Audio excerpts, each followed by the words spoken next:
My parents left me hungry and alone at 13. Now they demand what isn't theirs. Years later, they came for a multi-million inheritance, but one hidden clause in the will left them with $0 and no way back. My parents abandoned me when I was a child, and the only person who stood up was my uncle. Years later, I'd established my own life and business, and I thought I was done with them. It turns out they had different intentions. Let's just say that things got messy. People assume that when parents abandon their child, it will result in a dramatic conflict or a screaming match. For me, it was just another frigid Tuesday morning, and I awoke to an empty apartment and a note on the counter. My life had appeared to be normal up until that point. I was Noah, 13 years old, the only child living with my parents. Dad had a modest used vehicle lot a few blocks away. If you've ever drove past one of those businesses with the inflatable tube man flying around, that was essentially his empire. He pretended to be a business tycoon, yet half of his time was spent gambling in casinos rather than selling vehicles. Mom maintained a daycare from her apartment. She kept it going for a time, but after her depression worsened, parents stopped bringing their children. When a babysitter cancels 3 days in a row, word spreads quickly. At first, we appeared to be a normal family. We had Friday movie evenings with microwave popcorn, camping vacations in this worn-out tent that leaked when it rained, and cinnamon buns on Christmas morning. Nothing flashy, but it was ours. Then cracks started appearing. I'd overhear them arguing late at night. Dad would arrive home later and later, always smelling of old smoke and grease rather than dealership floor polish. Mom spent more time in bed, blinds closed. When I asked about groceries, she told me to make do with cereal or whatever crumbs we had. Dad agreed to turn it over every week. Promises were his preferred currency, as they were inexpensive and simple to spend. I tried to stay consistent, kept my grades up, cleaned the place without being asked, and didn't complain about wearing the same shoes till the soles were nearly worn through. I assumed if I was perfect enough, they'd notice and pull it together. But kids don't fix grown-ups, as I discovered the hard way. I woke up late on the day everything fell apart. Nobody shook me for school. The apartment was really quiet, too quiet. Their bedroom door was wide open, which was unusual because Mom always shut it on bad days. I looked inside and half the closet was empty. Drawers were emptied out, leaving socks and other miscellaneous items behind. On the kitchen counter, there was a note written by Mom. "Noah, we can't do this anymore. Your Uncle Graham will take care of you. We apologize." 16 words. That was it. I dialed Mom's cell phone and it went straight to voicemail. I tried Dad's number, already disconnected. I scoured the premises for contact information and address book or whatever. Nothing. It's just me, the note, and stillness. That night, I stayed up on the couch staring at the phone as if it owed me a response. On day 2, the landlord turned up hammering on the door about rent. I explained that my parents were gone, but he glanced at me as if he knew better. Muttered something about contacting social services. That's when terror struck. On day 3, I gave up and called my school counselor. She did not waste time. The next thing I know, Child Protective Services came knocking. Mr. Barrett, the social worker, spoke in a calm way, as if he was trying to keep me from breaking. He called, shuffled documents, and claimed they had found my father's brother, Uncle Graham. Uncle Graham had become somewhat of a ghost name in my family. I'd seen him maybe twice. My parents always referred to him as chilly, stuck-up, and too obsessed with his luxury house design business. He resided in another state, never married, and had no children. But guess what? He was the only individual who answered the phone when CPS contacted. When Graham strolled in the next morning, it was as if a whole new planet had entered our bleak apartment. Black vehicle in front, smart suit, silver cufflinks, and slicked back hair. He looked more at home in a boardroom than in my kitchen. He inspected the area, groaned, and said, "Pack what you can carry. The rest can be shipped later." No hugs or sugarcoating, just down to business. And that's how my childhood ended. Quiet, untidy, and accompanied by a stranger who turned out to be the only adult in attendance. Graham did not waste time. While the CPS representative was filling out papers, he stood in the midst of our cramped living room as if he were conducting an inventory check. He didn't seem sad. He did not appear shocked. He just seemed efficient. 1 suitcase, he reminded me, not 2. We're not hauling junk. I recall gazing at my belongings, the pictures on my wall, my video games, and felt a mixture of panic and rage. But I did not argue. Something about the way he said it made it plain there was no space for compromise. I shoved all I could into a faded blue suitcase, clothes, a few books, and a photograph of me and my mother at the park. I left everything else behind. CPS would handle it, Graham stated. On the way to his house, he scarcely spoke. Every now and then, he would look in the rearview mirror and inquire if I was hungry or needed to use the restroom. I wasn't sure what I was expecting. Perhaps they are comforting words. Instead, it felt as if I had been drafted into a military program. Orders only, no small talk. When we arrived at his place 3 hours later, I knew house wasn't the correct term. It was a full-blown Victorian home, the kind you'd see in a historical magazine. Tall iron fence, groomed grounds, and stone statues I couldn't identify. I stepped out of the car, still wearing the same hoodie I'd been wearing for days, and felt as if I had arrived on another planet. Graham went in after me, gave the place a quick inspection, and said, "Don't touch the curtains with dirty hands. Breakfast is at 7 a.m., that's all." He then left me standing there. That night, I did not cry. I was too wired. Everything felt fleeting, as if I messed up he'd contact CPS and send me somewhere else. I stayed awake staring at the carved ceiling, promising myself that I'd follow his instructions until I found out an escape road in case I needed one. The rules came quickly. Shoes off in the house, homework done at a desk rather than on the couch, and 1 hour of piano practice every day. It didn't matter that I had no talent. I broke practically everyone within the first month, not on purpose half of the time, but simply because I wasn't used to structure. When I walked into the kitchen at 8, the stove was cold and he was reading the paper. "Kitchen closes at 7:30, he'd remark, not looking up. No yelling or guilt trips, just penalties. That was the thing about Graham. He did not operate on emotions. He acted more like a boss than an uncle. If my schoolwork wasn't completed, my weekend plans were canceled. If I did not follow through, I would lose my privileges. He never threatened to get rid of me. However, that was the difference. Every punishment has an endpoint, and once it was finished, life returned to normal. The first break in his steel wall appeared around 2 weeks in. I was in my room staring at an old photo of my parents' wedding day. I didn't hear him enter. He noticed me trying to wipe my tears discreetly. Instead of making a speech, he simply offered me a handkerchief perched on the edge of the bed and remained there until I gathered myself together. There is no advice or pity, only presence. Strangely, that was superior to any "I'm sorry" statement. Graham's life revolved around systems. Whitaker Home Collections wasn't just a furniture store. He'd established an entire chain of luxury decor businesses spanning 3 states. He approached everything like business, including me. On weekends, he would drag me to meetings. "Watch how they talk," he'd say quietly. "See who speaks first, who gives in, and who maintains eye contact." I was 14 years old and taught negotiation skills before I could even complete algebra. But don't get me wrong, he was strict as hell. I was grounded for not polish my shoes before school. He once made me redo an essay 3 times because I wrote cool instead of effective. And if I rolled my eyes, he'd raise an eyebrow and remark, "Be careful, Noah. The world will not bend just because you're irritated." But there was something solid beneath the sarcasm. Unlike my parents, he did not disappear when things became difficult. That first year, I challenged him 100 times, skipping piano, sneaking TV on weeknights, and hoping he wouldn't cast me away like my parents had. He never did. He punished me, but he stayed. And I gradually realized that this was not a one-time occurrence. Looking back, the first year with Graham laid the groundwork for everything that happened after address. At the time, all I knew was that I'd gone from being abandoned as a child in a rundown apartment to living in a mansion with a snarky, rule-obsessed uncle who somehow convinced me that I wasn't disposable. Even though I wouldn't accept it at the time, a part of me began to wonder if this wasn't such a bad deal. Graham was not the type to let you go. He checked my public school grades and basically stated, "This won't cut it." Before I knew it, I was enrolled at Westfield Academy. The school was tough. The classes were more challenging than anything I'd ever seen. Kids were talking about summer vacations to Europe while I was still learning out which fork to use at supper thanks to Graham's incessant table etiquette drills. I felt like I was drowning throughout my first semester. I'd spend hours at my desk eating through textbooks and still barely get by. Graham's reply was not sympathetic. One night, I came to dinner virtually in tears because of geometry proofs.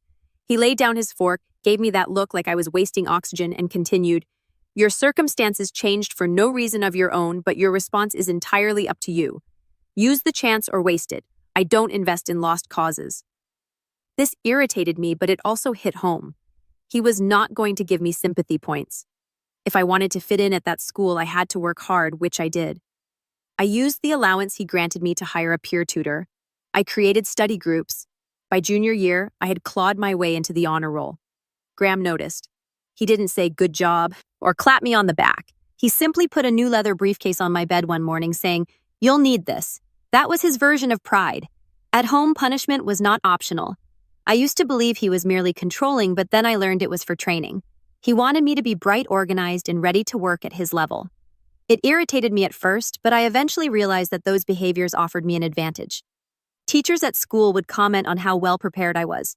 Classmates wondered how I always had notes ready. Graham refused to accept mediocrity. The true conflict arose during college applications. I planned to attend State University. A group of my Westfield friends were going there, and honestly, all I wanted was something familiar. Graham was not having it. He strolled into my room one night, dropped a stack of Ivy League and top-tier school brochures, and said, "Apply to these. I lost it. Why should you worry where I go? State is a fantastic school. It's my life, not your project." He remained composed. "Of course your friends are thinking about social lives. I'm thinking about your future. You have potential. Don't waste it hiding in your comfort zone." That continued to alarm me. I never asked to be your project. Maybe I just want to be normal for once. His response was chilly and sharp, and I never asked to be your guardian. Yet here we are. I'm giving you opportunities your parents never had. You're welcome. That gave me a headache. Not because he was incorrect, but because it was the first time he acknowledged the obvious. Neither of us had requested this arrangement, but we were stuck with it. And in his own way, he was attempting to provide me with an opportunity that my parents would never have given me. Later that night, he finally opened up, which he nearly never did. He informed me that my father was a talented mathematician who was unable to attend college due to financial constraints, that he worked at a gas station while Graham received the scholarship. He resented me for many years. Graham remarked, "Your mother was also smart, but her prospects dried up. I will not let that happen to you." Hearing that altered everything. It did not warm him up, but it did explain why he pushed so hard. For him, this was about more than simply me.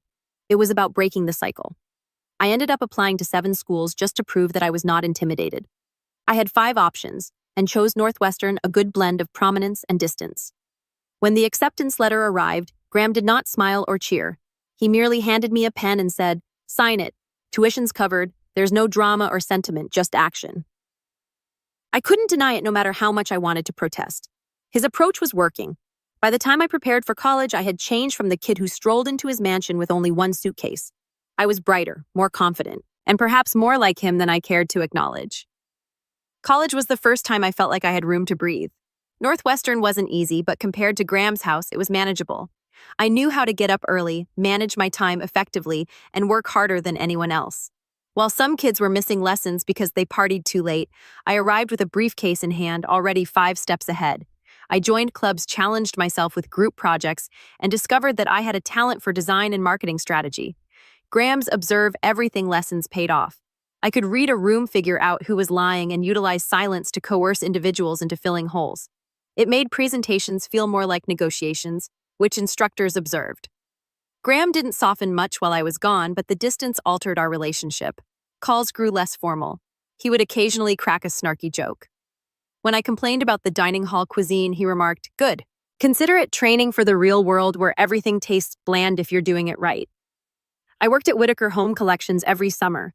Graham didn't only assign me easy jobs, he moved me between departments as if he were testing me. Inventory one summer, vendor negotiations the next, followed by marketing. By the time I graduated, I knew the company inside and out. After graduation, I relocated back to the mansion. This time not as a misplaced child, but as the company's new marketing director. We had a routine. 2 independent men share a home. Occasionally they eat together, and occasionally they just pass each other with nods. It was pleasant, strict, but pleasant. Over the next 6 years, I worked my way up. First as an assistant marketing director, then as head of the entire function. We launched 2 new shop formats, updated vendor relationships, and established a profitable e-commerce engine. By then, I was 27 years old. Then everything shifted. Graham sat me down one night, abnormally silent, and mentioned the word leukemia. No buildup, no soothing tones, simply the facts. "It's advanced. The prognosis isn't good. Treatments will buy time, not fix it." This hit me like a truck.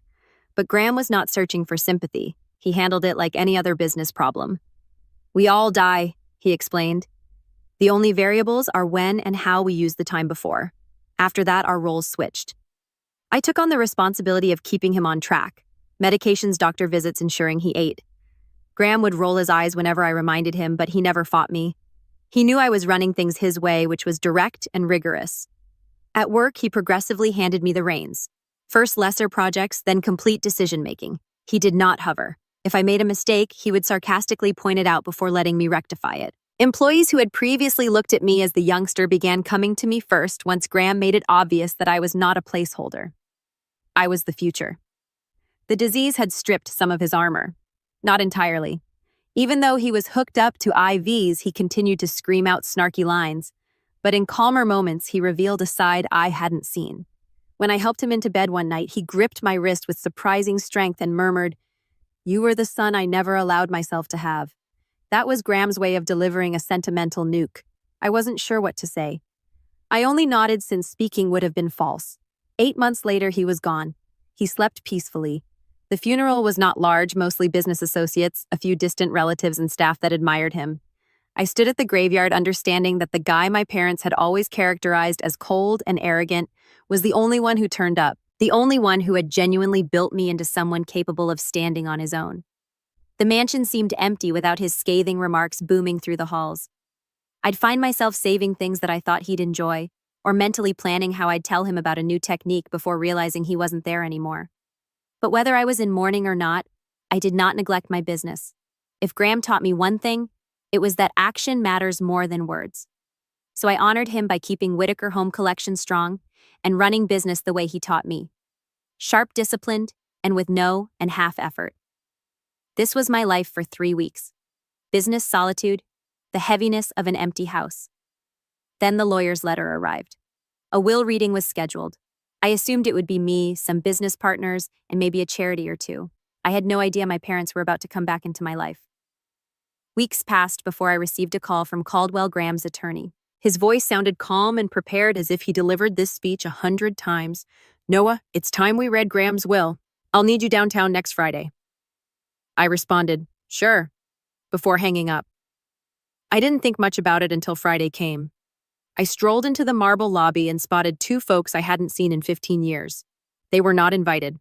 They interrupted Graham's obituary reading. They made enough noise in the foyer that Caldwell allowed them to seat so he could record their lack of standing. My parents, they walked in as if they belonged there. My mother donned a blazer that screamed outlet store business chic with pearls swinging like she was auditioning for rich grandmother. My father wore a too-tight navy suit, his jaw clenched as if he were about to close a deal. Their gaze fixed on me and froze. "Noah," my mother gasped. "Look at you, honey." Dad gave a curt nod. "You've grown." "Yeah, tends to happen when you feed a kid instead of tossing him outside with a trash bag," I replied. The secretary blinked awkwardly and took us to Caldwell's conference room. A long table, legal documents neatly piled, and Caldwell at the head in his clean suit adjusting his spectacles as if preparing to defuse a bomb. He cleared his throat. "Thank you for coming. We're here to read Graham Whitaker's last will and testament." My mother raised her hand as if she were in school. "Before you start, we're Noah's parents. Graham may have stepped in, but obviously family has rights." I smirked. "Yeah, you remember that 15 years ago or just today?" Caldwell disregarded the jab and opened the folder. He read steadily without fluff. "Graham Whitaker leaves the following to his legal ward. Noah Grant primary residence valued at $1.8 million. Cash savings of $2 million and 70% ownership of Whitaker Home Collections valued at approximately $45 million. The words hung in the air like smoke. I reclined back with arms folded. My parents sat transfixed, blinking as if their minds had short-circuited. Finally, my mother said, That's everything." Caldwell nodded. "Correct. Graham's instructions are clear. The estate passes entirely to Noah." My father sprang forward in his chair. "This is outrageous. Graham manipulated him. We should at least be co-managers. Noah is young. He needs guidance." I laughed. "Guidance? You guys couldn't guide me to a bus stop." Caldwell raised his hands. "I understand emotions are high, but Mr. Whitaker's wishes are explicit. If you'd like to contest, you may. I'll warn you, this document is airtight." Mom leaned in, false tears beginning to shimmer. "We're not contesting. We just want to help. Noah, honey, you know paperwork like this is confusing. You shouldn't have to handle all this pressure alone. Let us manage it for you just until you're settled." I stared at her. "You kicked me out at 13. I think I'll manage a house deed without your supervision." Dad tightened his teeth and whispered ungrateful. Caldwell, obviously bored of the hoopla, stacked the papers. "We'll reconvene later this week to finalize signatures for today. Let's adjourn." And just like that, the meeting ended. My parents followed me out of the building, almost rushing to keep up. Noah, wait. Mom said, can we talk just dinner maybe, please? Normally, I would have told them to shove it, but curiosity and perhaps a sick sense of humor had me nodding. Fine, one dinner tonight. We met in a mid-range Italian restaurant near my home. When I arrived, they were already seated, menus untouched and faces rehearsed. Mom started softly. We made mistakes. We know that. But you have to understand your father had problems back then. Gambling issues. It ruined our finances. And me. Well, I was dealing with depression. We weren't ourselves. I mixed my drink with a straw. You don't say. I thought kicking your kid out was just a new parenting trend. They giggled uneasily, then exchanged glances. And just like that, the sympathy act failed. Dad leaned in. We need help, Noah. Things haven't been easy. We're in debt. Your mom's medical bills alone. Mom cut him off, voice low and urgent. If you could spare a H100 red 000 just to get us stable again. I laughed so loudly that the waiter glanced over. 100 grand, that's your opener. Not even a warm-up, just straight to six figures. Dad's cheeks turned red. You have millions now. Don't act like this is difficult. I reclined back, arms wide, and enjoyed the performance. Correction. I have millions. You have pasta you haven't ordered yet. Mom's voice became sharper. We're your parents. We deserve consideration. I shrugged. You deserved consideration 15 years ago. You didn't want it then. Silence extended. The waiter eventually arrived to take orders. Awkward as hell. I chose lasagna because I knew they couldn't afford more than excuses. Dinner ended quickly. They made another appeal for money. I told them to obtain a job. Dad said something about ungrateful children destroying family legacies. Mom wiped her eyes with a tissue as if she were auditioning for pity. I walked out feeling lighter. Not because I saw them again, but because I was certain nothing had changed. Same entitlement, same games. The only difference this time was that I had the upper hand. And watching them squirm for a handout was more valuable than the inheritance itself. A week later, I was back in Caldwell's office. This time it was not just me and him. My parents had brought in their own counsel, a man in a wrinkled gray suit who appeared to have gotten lost on his way to traffic court. They strutted in behind him like kings' shoulders-back smirks painted on their faces as if this was their victory lap. Ready to correct this little misunderstanding? My father asked, dropping his briefcase on the table as if he were preparing to buy the building. Misunderstanding? I inquired. Yeah, must have slipped Graham's mind when he raised me for 15 years and you didn't. Mom flashed me a phony smile. Noah, honey, we're not here to fight you. We just don't want you to drown in responsibilities you don't understand. A company worth millions, properties, assets. This isn't a toy box. I slumped back in my chair. You're right. It's not. That's why Graham actually trained me for this stuff while you were too busy pretending I didn't exist. Caldwell cleared his throat, then handed a binder across the table. Before this meeting continues, there are a few clarifications we need to put on record. Their attorney puffed up. We're prepared to challenge the will. These parents were clearly cut out unfairly. This boy, he pointed at me as if I weren't in the room, was manipulated. I grinned. Love when I get downgraded too. This boy makes me feel like a gladiator about to crush someone. Caldwell did not even blink. He opened the binder and began spreading everything out page by page. First, Noah was not just Graham's ward. At 16, Graham legally adopted him. Here are the documents signed, sealed, and approved by the court. The lawyer's pen froze in midair. My mother's mouth absolutely fell. What? She hissed. That's impossible. Caldwell moved the papers closer. Not impossible. Legal fact, which means by law, Mr. and Mrs. Grant, you have no standing in this estate. Dad's cheeks got bright red. We are his biological parents. I shrugged. Congrats. Biology makes you donors, not parents. Caldwell persisted, calm as ever. Second, Mr. Whitaker anticipated this. He hired private investigators. We have reports documenting repeated attempts you both made over the years to extort money from him, including phone records, bank transfers, even emails. He made a tapping noise. It's all here. Every attempt to squeeze him dry. And now, after his death, here you are again. Their lawyer shuffled papers as if he wanted to hide beneath the table. Caldwell was not done. Third, Mr. Whitaker left a personal letter. I'll read it now. He opened a page, cleared his throat, and started. Noah, if they've shown up, I told you they would. They won't change. They'll circle back when they smell money. Don't let them take what you've earned. If they try, this letter is your shield. Remember, Family isn't who brings you into the world, it's who shows up when the world walks out. The room was really silent. Caldwell then dropped the last hammer. And lastly, the nuclear clause. If anyone contests this, will all assets House Savings Company stake automatically transfer to charity, specifically the Children's Cancer Foundation. To be clear, only parties with legal standing can trigger that clause. Outsiders can't, and Mr. and Mrs. Grant have no standing. I couldn't help it. I began laughing. So go ahead, sue me. The only thing you'll win is a donation drive. My mother smashed her hand on the table. This is theft. You can't steal our son and our inheritance. Funny, I commented, leaning nearer. Because last time I checked, you already threw your son out. Now you're just mad someone better took your spot, Dad snarled. You'll regret this. I leaned back, relaxed as always. No, I won't. But you might regret not investing in a mirror. That irritated Mom. You little brat. After everything we gave you. Like what I interrupted. The night you dumped me on a sidewalk, or the years of silence after real Hallmark stuff. They tried to shout over me and use every guilt trip in the book. We are your true family. You'll understand what loyalty entails when you're older. Graham brainwashed you.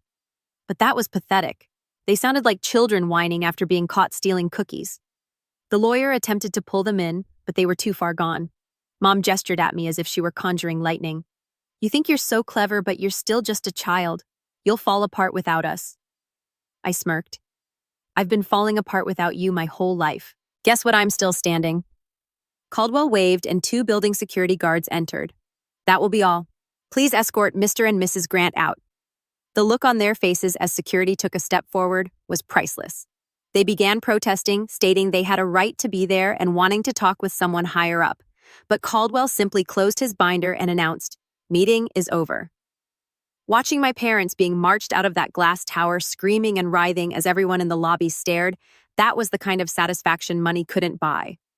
Their screams of betrayal, loyalty, and blood rang around the marble hall.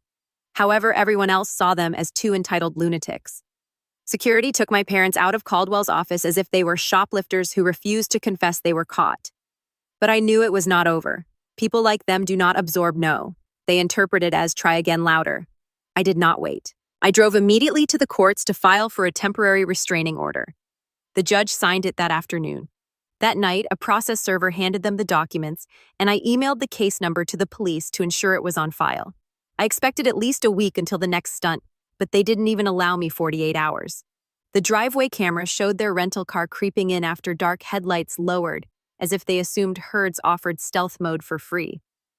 My mother was dressed like she was going to church, and my father looked like he was prepared to market himself as a motivational speaker. Both went up my driveway as if the place belonged to them. The doorbell continued to ring. They leaned on it as if they were restarting the home. I opened the door just enough to obstruct the entryway. Restraining orders still active. You can't be here. Mom smiled with that phony kindness she often had for those she wanted something from. We just want 5 minutes. Great, I said. Take it outside the gate. You've got 4.5 left. Naturally, they shoved past me as if I were a rental property manager. Dad studied every part of the foyer as if he were mentally listing everything on Craigslist. Mom trailed her hand along the banister as if she were already deciding where to place her voses. This place, she remarked, glancing around in her sales pitch tone. It was meant for family. It is, I said, just not the kind that abandons their kid and comes back 20 years later with a handout. That shattered her smile for a moment. Then Dad stepped in. Drop the attitude. Without us, you'd still be nothing. You owe us. I cocked my head toward the corner where the red light flashed. Say it louder for the camera. Judges love this kind of material. His face turned crimson. Mom moved to the guilt trip script, telling me how difficult it was to raise children, how much they sacrificed, and how ungrateful I was. Dad used intimidation tactics, puffing his chest, lifting his chin, and screaming phrases about respect. It was like watching the world's worst performers compete to see who could sound the most delusional. I did not budge. I leaned against the wall and let them finish the script until they realized I wasn't interrupting. When they ran out of lines, I gestured towards the driveway. Time's up. Walk out or the cops escort you. Dad smirked. Call them. Well, tell them our son locked his own parents out of their home. Perfect, I replied, immediately dialing. Make sure you spell trespassing right when you file your complaint. Cops arrived quickly than I thought. They were previously aware of the restraining order and had completed the necessary paperwork. They answered questions out of politeness, but their body language was clear. They were tired of repeat offenders wasting time. After a brief conversation, the police informed my parents that they had 60 seconds to go or they would be riding in the back seat. My mother gave one more sympathy speech, and my father murmured about misunderstandings, but it didn't matter. They returned to their rental and peeled out looking smaller than I had ever seen them. For the first time, I recognized they were neither powerful nor frightening. They were simply noisy. The house felt different after they left. Not in a hefty way, but in the sense that no one was circling to take it. It was mine, Graham's legacy, and I wasn't going to let two freeloaders with my DNA rip it apart. I did not squander time. The next morning, I met with the operations and finance leaders. We tore into the firm as Graham would have desired. There's no fluff or dead weight to drag. We removed non-selling products, repaired the shipping system that was costing us money, and redesigned the web store so it didn't appear like it was constructed on dial-up. Within 2 months, internet sales had doubled. The physical stores eventually moved inventory when we stopped allowing boxes to rot in the back. By the end of the quarter, we had approved 2 new growth sites, the ones Graham had circled in his notes years prior. But this time, it wasn't a gamble. It was regulated, clean, and profitable. Employees noticed. They initially regarded me as if I had been fortunate enough to inherit a business from my uncle. But when problems were fixed before they snowballed, paychecks were delivered on time, and I was present rather than hiding in some corner office, they began bringing me serious issues before they became fires. That is how you gain trust. Not with speeches, but with representatives. At home, I kept going through Graham's notes. There was one box I hadn't opened until recently, a wooden chest that he kept shut.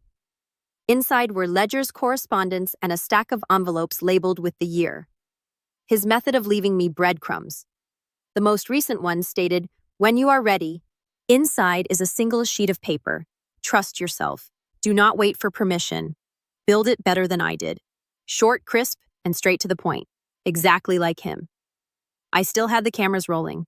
Maybe my parents will try again. Perhaps they won't. Entitlement does not die. It simply hides until it believes you're exhausted. But I was not exhausted. Every time I drove by the lot where our new store was being built, every time a balance sheet showed black instead of red, and every time I closed up the house knowing it was safe, it seemed like another nail in their coffin of control. They got their shot when I was a kid. They threw it aside. Graham scooped it up and transformed it into something, and now it was up to me to help it thrive rather than just survive. That is what kept me moving forward. The last time I saw my parents was on a blurry video from outside the fence. They drove slowly, windows down, staring like visitors who couldn't buy the ticket inside. They did not stop. They did not ring. They just peered, undoubtedly aware that the only way they'd ever see the interior was through the security camera. I didn't wave. I did not even step outdoors. I simply let the camera film them drive away smaller and smaller until they vanished. Graham shared with me once, "Some people grow when they lose power. Others shrink. Your parents, they'll shrink. You better grow." I didn't understand it then. Now I do. And while I stood in the office looking at our quarterly stats on the screen, hearing staff joke in the hallway, and watching construction crews break ground on new stores, I realized I was maturing.